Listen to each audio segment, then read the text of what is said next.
নমস্কার বন্ধুরা। বন্ধুরা, প্রথম দফার ভোট পর্ব চলছে আর সেই ভোটের জন্য বাইরে রয়েছি, তাই ডিজিটাল বোর্ডে ভিডিও বানাতে পারছি না। এরই মধ্যে প্রচুর নিউজ আসছে যে ভোটে গড়বড় চলছে, ইভিএমের কারচুপি হচ্ছে। তাহলে এখন প্রশ্ন হচ্ছে যে সত্যি কি ইভিএমকে হ্যাক করা যায়, ইভিএমকে ট্যাম্পার করা যায়? এই ইভিএমটা কি, কিভাবে কাজ করে, আর আপনি যে ভোটটা দিয়েছেন সেই ভোটটা কি আদৌ যে পার্টির উদ্দেশ্যে আপনি ভোটটা দিয়েছেন সেটা কি পড়েছে? তো চলুন আজকে এই ভিডিওর মাধ্যমে পুরো সত্যিটাকে বোঝার চেষ্টা করব। আর সত্যি আর গুজবের মধ্যে পার্থক্য কোথায় আছে সেটা এই পুরো ভিডিওটা যদি দেখেন তাহলে আপনার কিন্তু ক্লিয়ার হয়ে যাবে। সো ভিডিওটা ভালো লাগলে মাস্ট লাইক করে দেবেন, চ্যানেলটাতে নতুন হয়ে থাকলে সাবস্ক্রাইব করে নেবেন এবং মাস্ট এই ভিডিওগুলোকে শেয়ার করে দেবেন। চলুন এবার সরাসরি খবরটা দেখা যাক, কোথা থেকে এই অভিযোগটা উঠেছে আর ঠিক কী কী বলা হচ্ছে। প্রথম দফার ভোট পর্ব শুরু হতেই বিভিন্ন জায়গাতে ইভিএম খারাপের খবর কিন্তু আসছিল। তারপরে যখন মুখ্য নির্বাচন কমিশনার মনোজ কুমার তিনি যখন তার দপ্তরে পৌঁছায়, তাকে কিন্তু এই বিষয়ে জিজ্ঞেস করা হলে তিনি বলেন যে কিছু কিছু জায়গাতে যান্ত্রিক কিছু ইস্যুর জন্য ইভিএম খারাপের খবর আসছে, সেগুলোকে মুখ্য নির্বাচন কমিশনার তিনি কিন্তু নিজে থেকেই দেখছেন। এরই মধ্যে ইলেকশন কমিশনের তরফ থেকে একটা গাইডলাইন্স রিলিজ করা হয়েছে, যেখানে বলা হয়েছে যে ইভিএমগুলো রয়েছে সেগুলোতে ট্যাম্পারিং কিভাবে ধরা যাবে, অর্থাৎ ইভিএম ট্যাম্পারিং যদি কিছু হয়ে থাকে তাহলে সেগুলো কিভাবে ধরা যাবে তার একটা গাইডলাইন্স প্রোভাইড করা হয়েছে, যে ইভিএমের ওপরে কোনো কালি বা দাগ বা কোনো আঠা জাতীয় কোনো জিনিস যাতে না থাকে। তার পরে পরেই নিউজ দেখতে পাওয়া যাচ্ছিল যে তৃণমূল সুপ্রিমো মমতা ব্যানার্জি তিনি কিন্তু বলছেন যে ইভিএমে চিপ ঢুকিয়ে কারচুপি করা হচ্ছে, বিজেপি এই কারচুপি করছে। আমরা জানি এর আগে লোকসভা ভোট যখন হয়েছিল তখনও কিন্তু, যখন কংগ্রেস সরকার বিজেপির কাছে হেরে গিয়েছিল তখনও কিন্তু এই ইভিএম কারচুপির কথা কিন্তু বলেছিল। ইভিএম কারচুপি বলতে কি বোঝাতে চেয়েছেন আর ইভিএম কারচুপি কিভাবে করা হয়? প্রথমে আসি, আপনাদেরকে বোঝাই যে ইভিএম কী জিনিস। ইভিএম হচ্ছে ইলেকট্রনিক ভোটিং মেশিন। এটা এমন একটা ডিভাইস যার মাধ্যমে ভোটাররা যখন ভোট দেয় সেটাকে ডিজিটালভাবে কিন্তু স্টোর করে রাখা যায়, অর্থাৎ এইখানে ভোট দিলে সেই ভোটটা কিন্তু স্টোর থাকে। ইভিএমের মোটামুটি জেনে রাখুন তিনটে পার্ট থাকে। একটা থাকে ব্যালট ইউনিট, যেখানে প্রার্থীদের নাম থাকে আর পাশে কিন্তু প্রতীক দেওয়া থাকে। আরেকটা থাকে কন্ট্রোল ইউনিট, যেটা আপনার যে প্রিজাইডিং অফিসার থাকে সেই প্রিজাইডিং অফিসারের পাশে কিন্তু এই কন্ট্রোল ইউনিট থাকে। আরেকটা থাকে ভিভিপ্যাট, অর্থাৎ আপনি যে ভোট দিয়েছেন সেটা একটা স্লিপে কিন্তু যে পার্টিকে ভোট দিয়েছেন সেই স্লিপটা জেনারেট হয়। এই হলো তিনটে পার্ট। এবার আপনি যদি দেখেন এই ইভিএমটা প্রথম ব্যবহার করা হয় 1982 সালে কিন্তু প্রথম ব্যবহার করা হয়। 1998 সাল থেকে ইলেকশন কমিশন অফ ইন্ডিয়া ধীরে ধীরে ব্যালট পেপারের বদলে কিন্তু ইভিএম ব্যবহার করা শুরু করে।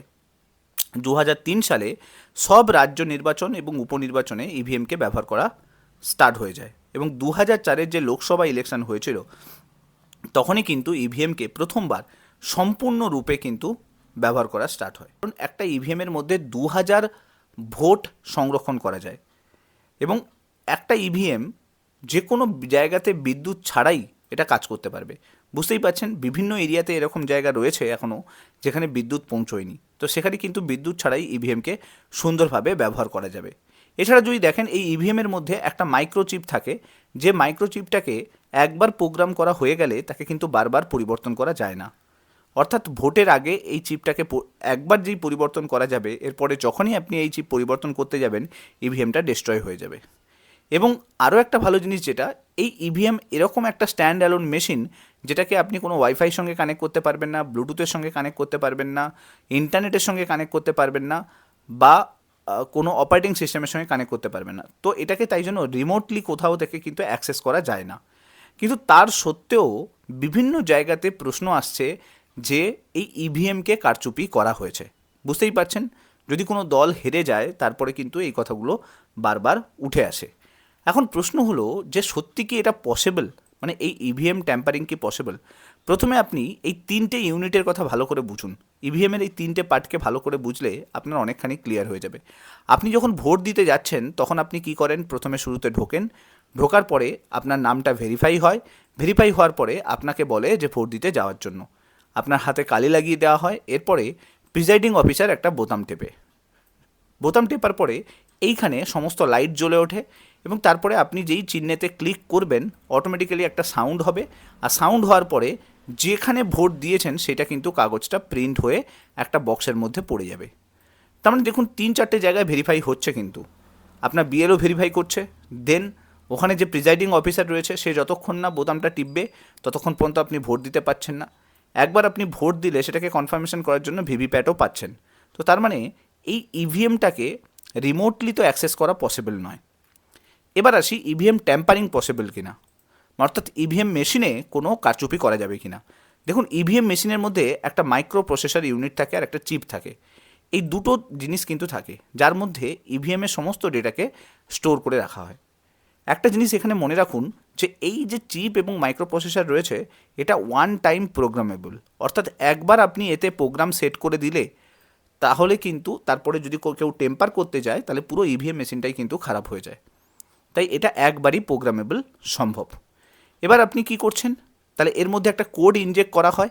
কোড ইনজেক্ট করলে এখানে কিন্তু পার্টির নাম আর পার্টির চিহ্ন কিন্তু চলে আসে, অর্থাৎ এটাকে বারবার চেঞ্জ করা যায় না। অনেকে বলে যে এই যে চিপটা, এই চিপটাকে বদলে ফেলা যায়। ভেবে দেখুন তো, যদি চিপটা একবার বদলে ফেলা হয় তাহলে তো পুরো ইভিএম মেশিনটাই খারাপ হয়ে যাবে।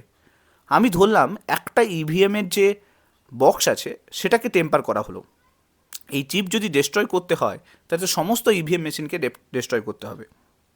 ভোট করার আগে যে বিরোধী পক্ষ থাকে তারা কিন্তু সমস্ত কিছু চেক করে তারপরে কিন্তু ভোট করতে অ্যালাউ করে। সো তাহলে এখানে টেম্পারিংয়ের কথা তো আসছেই না।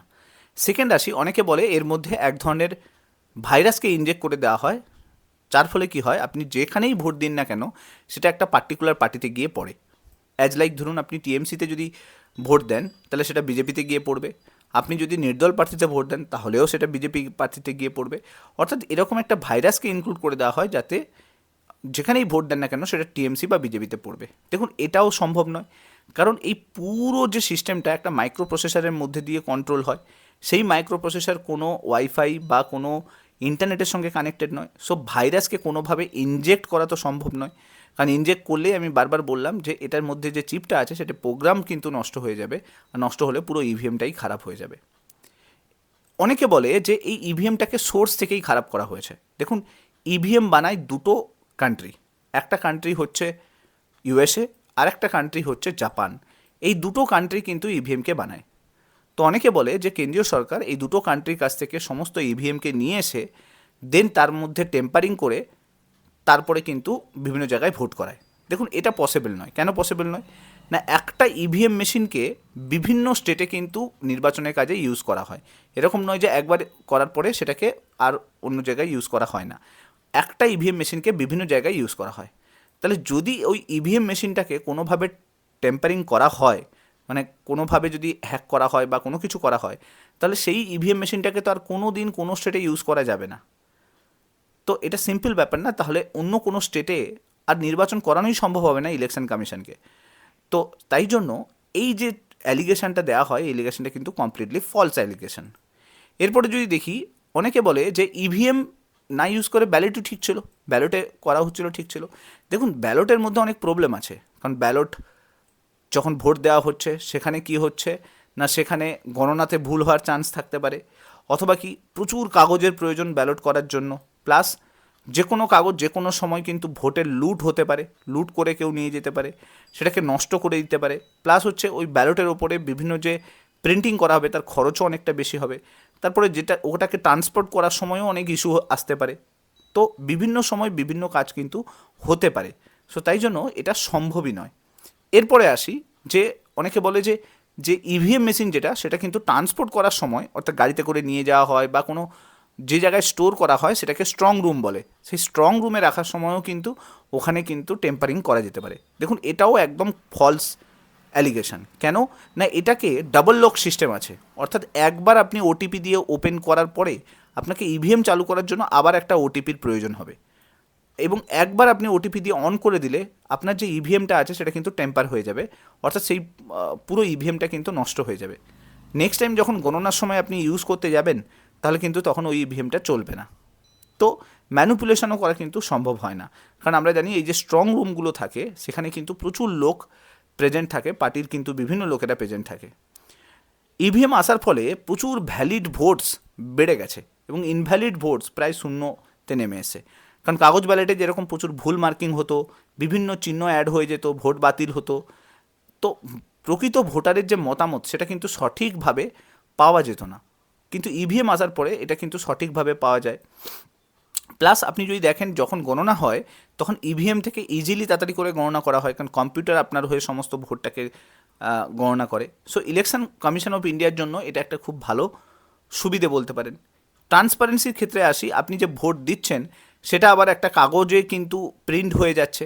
সো এর ফলে আপনি কাগজ কাউন্ট করলেও কিন্তু ইভিএমের টোটাল রেকর্ডের সঙ্গে মিলছে কি না সেটা বুঝতে পেরে যাবেন। কস্ট ইফেক্টিভনেস অর্থাৎ খরচ সাশ্রয়ের দিকে যদি দেখি, ইভিএম ইউজ করলে লক্ষ লক্ষ ব্যালট পেপার যে ছাপানো হতো সেটা কিন্তু কমে যাবে, তার খরচ বেঁচে যাবে। ট্রান্সপোর্ট করার জন্য বড় বড় লরি দরকার ছিল, সেগুলোর খরচাও কমে যাবে। প্লাস হচ্ছে লং টার্মে আপনি এটাকে ইউজ করতে পারবেন না, কারণ একবার ব্যালট ইউজ হয়ে গেলে নেক্সট টাইম আবার আপনাকে প্রিন্ট করতে হচ্ছে। কিন্তু একবার ইভিএম মেশিন নিয়ে চলে এলে এটাকে আপনি বারবার কিন্তু বিভিন্ন স্টেটে ইউজ করতে পারবেন। তাহলে এই যে অ্যালিগেশনগুলো লাগানো হয়, এগুলো বেসিক্যালি কিছু পলিটিক্যাল পার্টি থাকে যারা যখন দেখে যে তারা জিততে পারবে না বা তাদের এই মুহূর্তে ভোটিং পার্সেন্টেজ কম পাচ্ছে, তো তখন তারা অ্যালিগেশন লাগাতে থাকে যে পার্টি হয়তো হতে পারে ভোটটা পেয়ে যাবে, এরকম অ্যালিগেশন কিন্তু লাগাতে পারে। 2017 সালে হয়েছিল যেরকম পাঞ্জাব, মণিপুর, উত্তরপ্রদেশ, গোয়া, উত্তরাখণ্ড, এই 5টা রাজ্যে নির্বাচন হয়েছিল। সেই নির্বাচনের ফল ঘোষণা করার পরে ইভিএম কারচুপির কিন্তু প্রচুর অভিযোগ উঠেছিল, কিন্তু আজ পর্যন্ত কোনো জাজমেন্ট সুপ্রিম কোর্টের তরফ থেকেও আসেনি। ইভিএম কারচুপি নিয়ে আজ পর্যন্ত কেউ প্রমাণ করতে পারেনি। তো তাই গণতন্ত্রে নির্বাচনের নিরপেক্ষতা এবং সুষ্ঠুতা নিয়ে যখন প্রশ্নগুলো হয়, ইভিএম কারচুপি, ইভিএম হ্যাকিং, সেই প্রশ্নগুলো কিন্তু অনেকখানি সমস্যামূলক।